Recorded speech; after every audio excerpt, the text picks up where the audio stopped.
A pleasant day to all of you. This section aims to provide ideas and concrete information regarding the new product development process, since every businessman knows that it is not easy to produce new product, more so introducing it to the market and find the target market. The discussion on this part will focus on important aspects of business. These are new product development process and being a product champion. Speaking of new product, it is important to clarify the notion about it. The novelty of a product on a whole depends on what the client or target market considers to be new.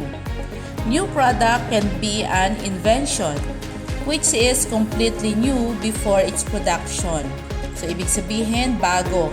Hindi pa siya existing sa market. Then, an innovation, which is new to the business but established in the industry. This product innovation is defined also as the development and market introduction of a new, redesigned, or substantially improved good or service.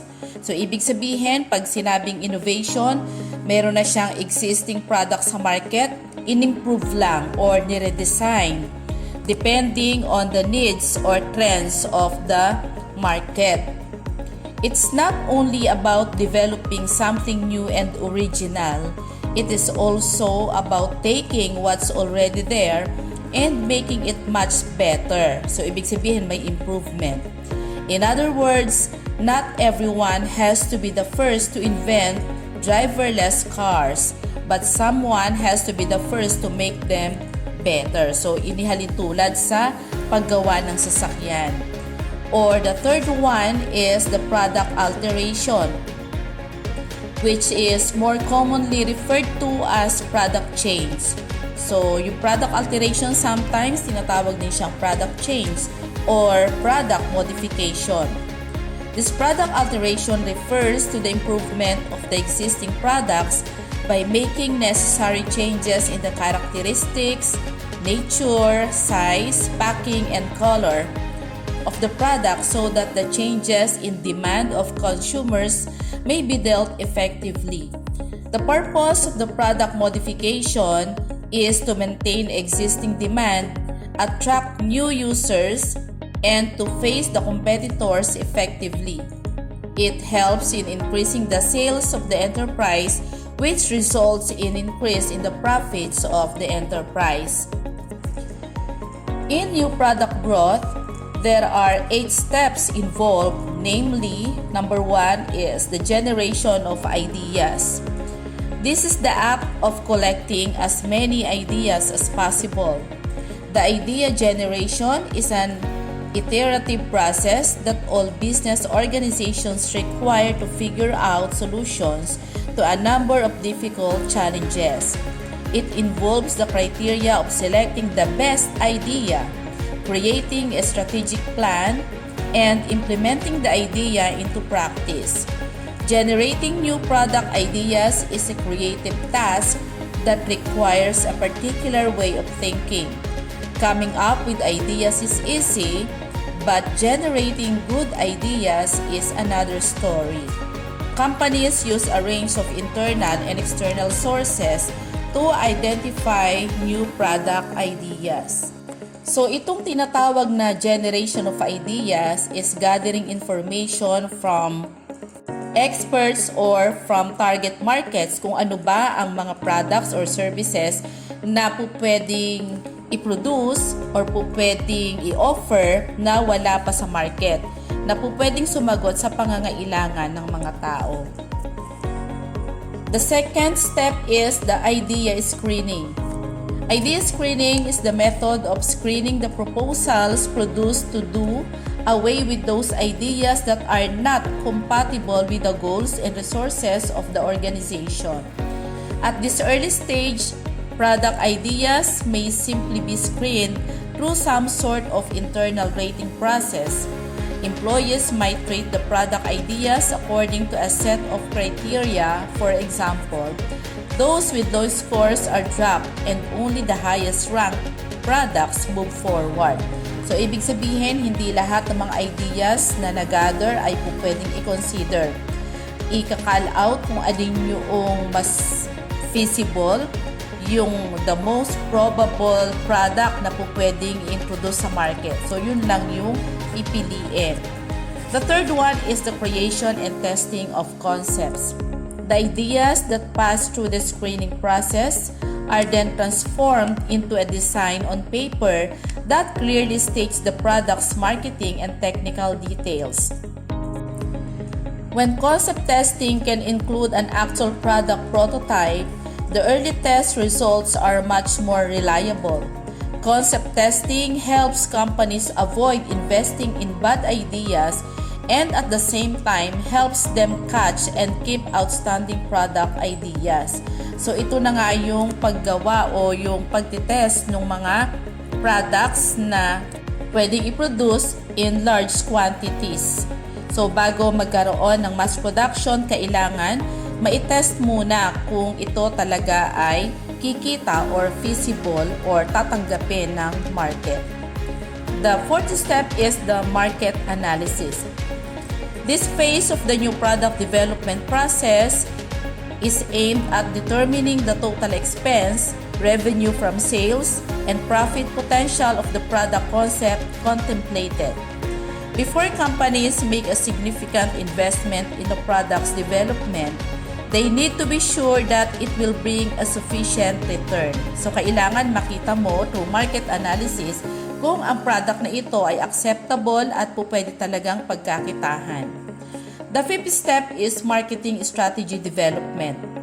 This stage includes the formulation of the product, pricing, delivery, and advertising methods to be used when implemented in the marketing of the proposed goods. Through this process, product marketing must prepare a complete marketing plan, one that starts with a statement of objectives and ends with a coherent picture of product distribution, promotion, and pricing integrated into a plan of marketing action.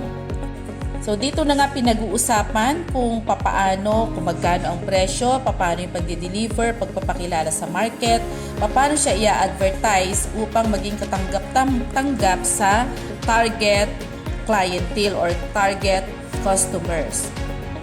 The sixth step is the product development. The real or physical prototype of the successful concept will be developed at this point. So eto na, pagkatapos mapag-isipan kung ito ba ay feasible, kung ito ba ay maganda, kung pwede talagang introduce sa market, sasagot sa pangangailangan ng target clients or target market. So eto na yung actual na pagbuo or paggagawa or pag-produce ng product.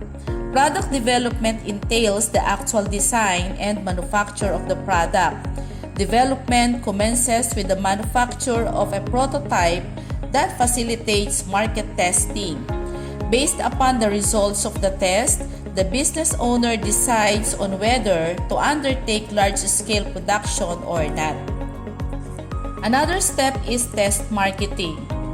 In this, by conducting focus group, client interviews, distributor monitoring, or checking it at trade shows to assess customer acceptance or otherwise, the organization can test the product in typical use scenarios. Test marketing is the final stage before commercialization. The objective is to test all the variables in the marketing plan, including elements of the product. Test marketing represents an actual launching of the total marketing program done on a limited basis. Test marketing, on the other hand, is distinguished by the fact that the test group represents the full market. So magkakaroon ito ng sampling. Makikita kung ito talaga ay mahusay, dito mai-evaluate kung ang product ay talagang magaling at po pwedeng pagkakitahan. So, merong isang group na po pwedeng maging evaluator ng product na yon. Halimbawa, sa isang shampoo. So, yon ini-introduce sa market. Merong mga nagdi-distribute on free. And then, yung mismong mga taong gumamit na yon ang magsasabi kung yung bang product na yon ay talagang pwede or mahusay sa buhok. For this and other reasons, a market test is an accurate simulation of the broader market and serves as a method for reducing risk. It should enhance the new product's probability of success and allow for final adjustment in the marketing mix before the product is introduced on a large scale. So, yung small group na yon ang magsasabi or mag-evaluate ng product bago magkaroon ng mass production or sabi nga to introduce on a large scale. The final part is commercialization. This is the final stage in the manufacturing phase in which the launch or birth of the new product will take place. When it is applied, it is no longer under the control of the organization but that of the market. So, pag naipalabas mo na yung product na yon, it is not within the control of the organization anymore but the market itself. Finally, the product arrives at the commercial launch stage. The marketing mix comes together to introduce the product to the market. This stage marks the beginning of the product life cycle. Sa pagninegosyo, meron din tayong tinatawag na product champion. So siguro yung iba hindi pa tayo aware kung ano itong product champion na ito. So let us first define what a product champion is. A product champion is one who finds the product crucial and invests time, effort to make sure the product is produced and customers receive it well. A committed product champion can serve as an outstanding resource in product development and has the ability to influence product success. As the definition states, their impact is seen in both product development and product marketing. So pagka sinabi nating product champion, ito yung magaling sa pagpuproduce, magaling sa marketing. Kung minsan naririnig natin yung kahit na ano yung ibenta, mabili. Sila yung tinatawag na product champion. Magaling sila sa sales or magaling ang kanilang convincing power. So sila yung tinatawag na mga product champion na kahit na ano yung kanilang introduce sa market, agad ay nabibenta. Product champions are usually well-respected industry thought leaders. Product champions have achieved a respected position in their industry community due to their knowledge of industry needs and trends and their contributions to the state of art. Being a product champion is about taking an interest in a product and making sure it is appreciated by the individuals who produce it and use it. There are different qualities of a product champion. These are the following.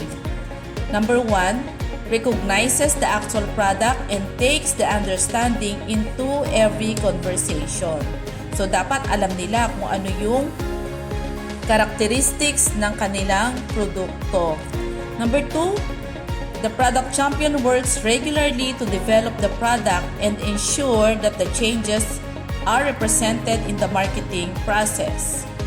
3, simplifies how the brand is treated in-house to create more time for development and continuous change. Number 4, ensures the branding of the product represents all of the work that takes to make it. And number 5, implements improvements based on customer feedback. So, ito yung tinatawag na mga characteristics or qualities ng isang product champion. Market research, developing a marketing strategy, setting a pricing strategy, dealing with co-workers, and managing others are all considered a product champion's role that they will take on when developing or promoting the product. A product champion's role doesn't stop once the product is established and on the market. So, hindi lang hanggang dun sa commercialization ang role ng product champion, but also he has the capability to produce champion products. So, ibig sabihin, yung dapat na mga ini-introduce niya sa market ay nagiging mabili and it can ensure return of investments. So, kaya bilang businessman, dapat ito ang maging goal natin, yung maging product champion. Kahit na anong ibenta, binibili ng consumers or customers. Thank you very much.